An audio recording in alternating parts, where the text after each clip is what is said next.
Welcome to She is Resilient, a podcast for women on their healing journeys who are ready to start living their most authentic and empowered lives outside of survival mode. I'm your host, Tatiana, trauma and somatic therapist, as well as a holistic coach, and I'm on a mission to help more women heal their nervous systems. Each week, me and my guests are going to get real and vulnerable about the experiences that led us to becoming the empowered and resilient women we are today. You'll leave this podcast with the skills, knowledge, and inspiration to start creating the life you deserve. Because if another woman can do it, so can you.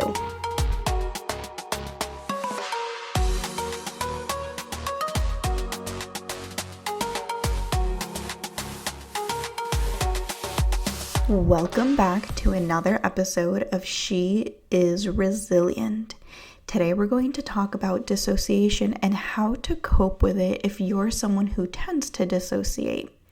So first, let's talk about what dissociation is. Dissociation is your nervous system's way of protecting you. And dissociation is different than disassociation. I know a lot of people use the word disassociation, but the correct term when it comes to trauma and your nervous system is dissociation. So what's the difference? Disassociation is when you are removing the association of something or someone. So for example, if you stop hanging out with someone, you stopped associating with them. That is disassociation. Versus dissociation is the disconnection from yourself or reality. So whenever you're talking about the trauma response, then you want to use the word dissociation. I hope that makes sense. Okay, so dissociation happens in the freeze survival state. So whenever there is too much stimulation, too much emotion or sensation for what the nervous system has capacity for, then your nervous system will resort to dissociation. And just like all of the survival responses and symptoms, it's the way that your nervous system protects you.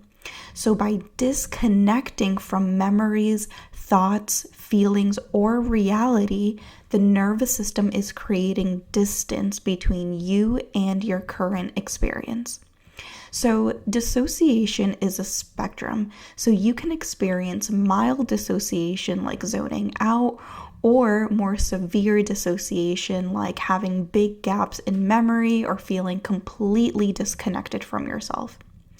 An example of more severe dissociation is multiple personality disorder, which the proper term for this is dissociative identity disorder. And this is when people have multiple personalities that show up. But like I said, there are more mild symptoms like zoning out or losing track of time. So I want to go over a few more signs and symptoms that you may be dissociating. So feeling disconnected from your body or surroundings, almost like you're watching yourself from the outside, like having an out-of-body experience. This kind of dissociation is called depersonalization. Losing chunks of time or having memory gaps. Feeling physically or emotionally numb. A sense of detachment from reality, almost like you're living in a dream. Difficulty staying present in conversations or activities like zoning out or feeling like you went somewhere, but not exactly like daydreaming, almost like you have no idea where you went and you don't really know how much time has gone by. Feeling like you're on autopilot, so just going through the motions without having much awareness. Sudden shifts in personality, emotions, or behaviors that don't feel like you. And having brain fog or brain farts, like when your mind just goes completely blank. That's on the mild side of dissociation as well. So another example of this can be like when you're driving and you have no idea how you got to your destination, right?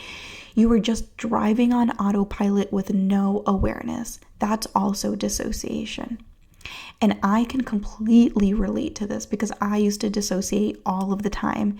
And I think that my earliest memory of dissociating was when I was a teenager. And fun fact, I used to be a dancer. I danced for about 10 years straight and then 5 more years after that, on and off. But I remember specifically around age 15 when I was on stage and I completely dissociated, where I had no idea what I was doing on stage. I could not for the life of me remember the choreography, which was wild to me because I had been dancing since the age of 6. So it's not like being on stage was anything new for me. And then the dissociation continued as I got older, and it really got worse when I was in college and grad school. So I would dissociate when I was talking to people.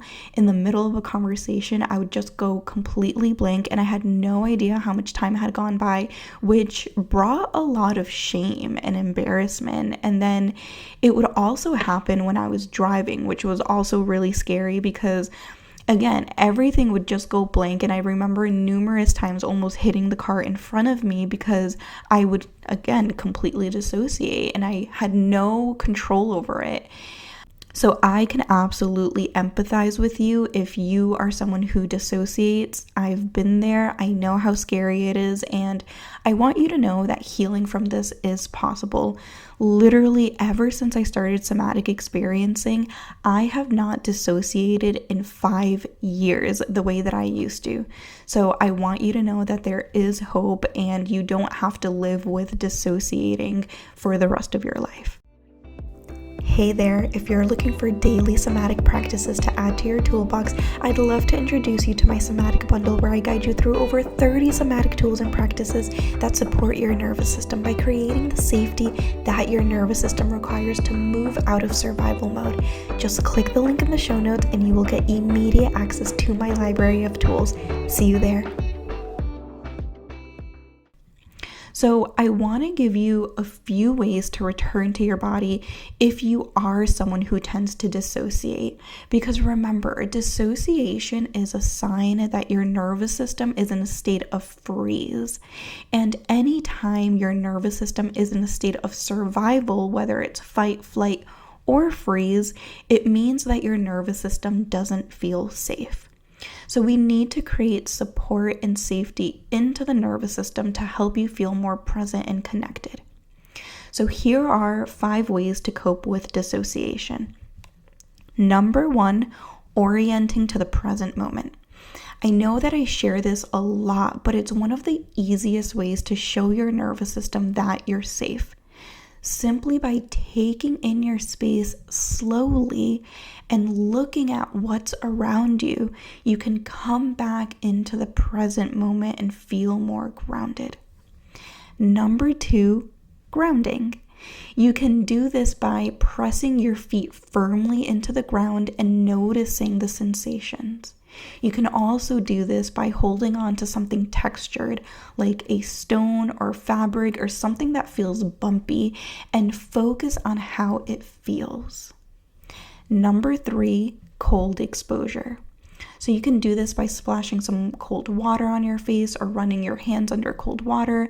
You can also take a frozen or cold ice pack and bring it to your neck, chest, or belly. By bringing it to these parts of your body, you are stimulating your vagus nerve, which is going to help you feel more calm and safe. Number 4, slow, gentle movement.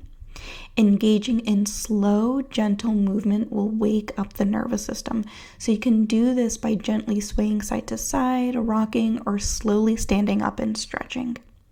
And number 5, self-contact. So placing a hand on your heart or belly, you can apply gentle pressure or just notice the contact between your hand and your body. This can create a sense of containment and safety. And if you feel comfortable, you can also wrap your arms around yourself, almost like a self-hug, or you can gently squeeze your arms and legs. Again, waking up the nervous system, waking up the body, and bringing that connection back into your body. When we have more connection to the body, we feel more grounded and present. So remember, again, your nervous system is just doing its job to protect you.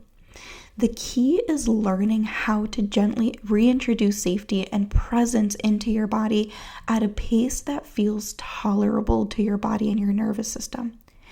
The more that you understand dissociation and learn how to support your body during these moments, the less scary it becomes.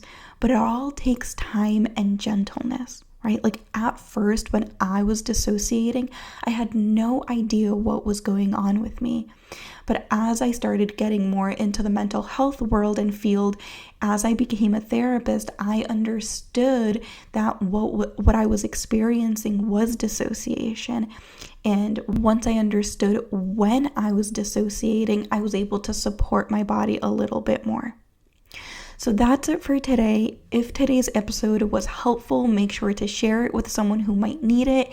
And as always, if you want a deeper level of support in your healing journey, make sure to book a somatic experiencing session so that we can get your nervous system back on track.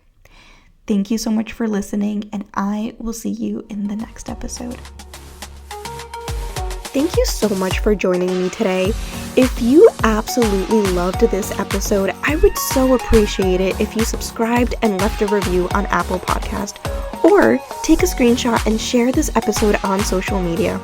The more nervous systems we reach, the more generational cycles we break, and the more we contribute to a kinder and safer world.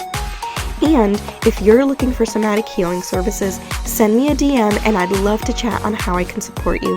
I'll see you in the next episode.